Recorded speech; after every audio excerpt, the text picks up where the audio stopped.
President Park Geun-hye held a rare emergency meeting with her senior secretaries over the weekend and decided to make an official apology to the nation in the form of a public address for the devastating Sewol-ho ferry disaster sometime in the near future.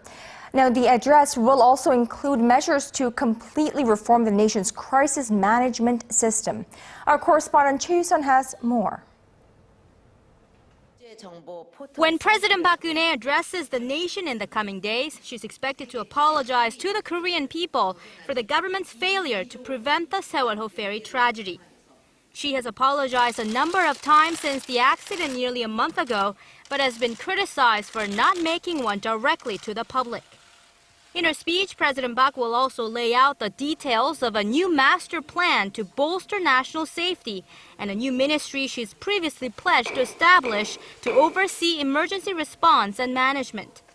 재난 안전의 컨트롤 타워에 대해서는 전담 부처를 설치해서 사회 재난과 자연재해 관리를 일원화해 효율적이고 강력한 통합 재난 대응 체계를 구축하는 것이 바람직하다는 결론에 이르렀습니다.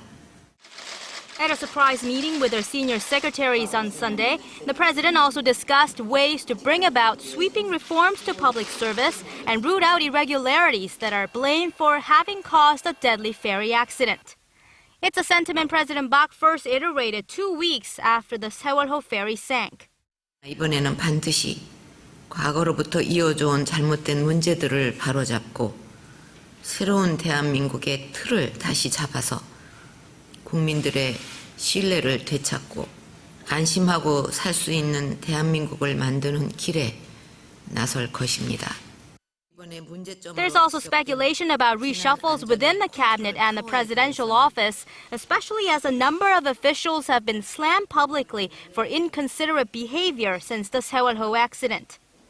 The president's address will likely come either Tuesday, when a cabinet meeting is scheduled, or towards the end of the week, when the prosecution and police are expected to announce an interim report on their joint ferry disaster probe. Choi You-sun, Arirang News.